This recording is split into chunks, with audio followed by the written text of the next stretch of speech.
September 7th garden update. I've got all the beds prepped now and ready for the fall garden. Get everything planted, most stuff by transplants, but a couple by seeds also.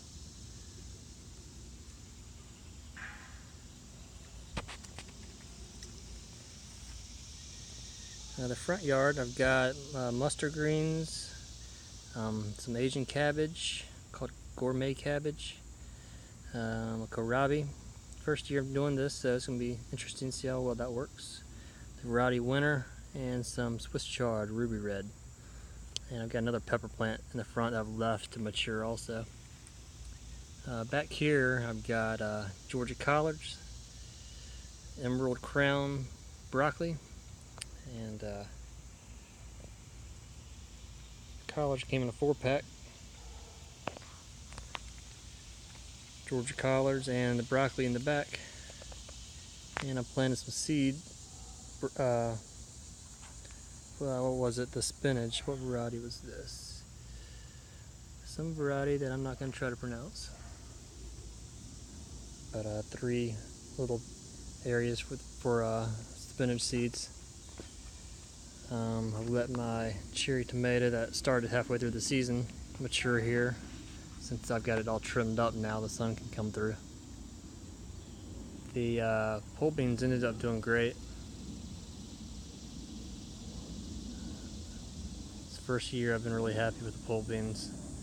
I've about given up, but I just got a little smarter with them. Got them way in the back of the bed.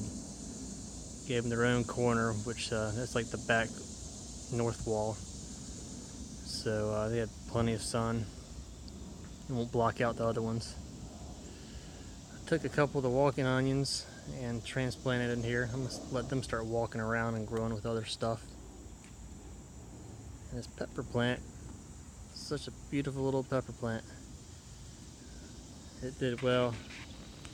It's a mix between a poblano and a jalapeno, so it's very hot.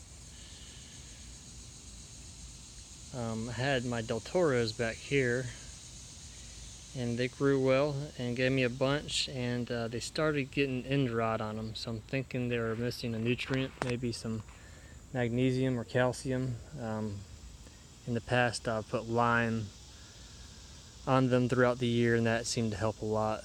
I'm gonna need to get back doing that again, at least with the sweet peppers. The hot peppers, you don't need anything. They just grow on their own without any nutrients. But the bell peppers, for some reason I need to put lime, Epsom salt, and fertilizer throughout the year, where they start getting those little spots and molding up. But this little bed, I have left the dinosaur kale, which this was pretty interesting. I grew 2 of these together accidentally on purpose. So they started and I was like, oh hell, I'll let it go. And I think I get more production with 2 of them growing side by side like this instead of 1. I mean, you get a little more bigger leaves with 1, but I kind of like this. I think you could actually do a 3 together and get even more in that little square foot. The Egyptian walking onions, which I was afraid the first half of the summer, which was really dry and hot, I was afraid these were going to just dry up and disappear, but little did I know it had dropped a bunch of little onion seed pods, seeds, whatever you call them, bulbs. And when I was cleaning up in here, I gathered all those up and replanted them about a month ago, and hell, this is just about a month's growth off of them, and that bed is completely full now. And I took a couple and put them throughout other places. So that's going to be a nice yearly crop there, just coming in by itself. Nice perennial crop. Put a bunch of spinach seeds in there. We'll see how they do.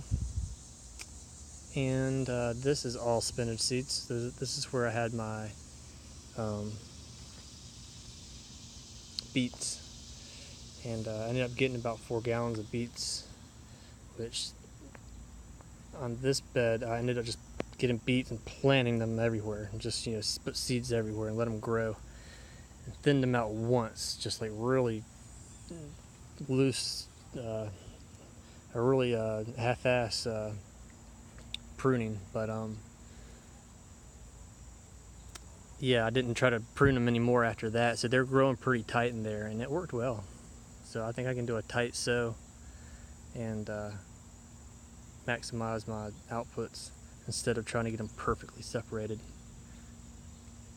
This bed I ended up putting the rest of the spinach seeds in, and this is a really good success. I like this tomato setup here.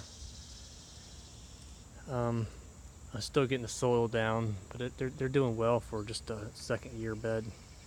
But I got about 6 foot wide, 5 foot wide here, and just hanging down about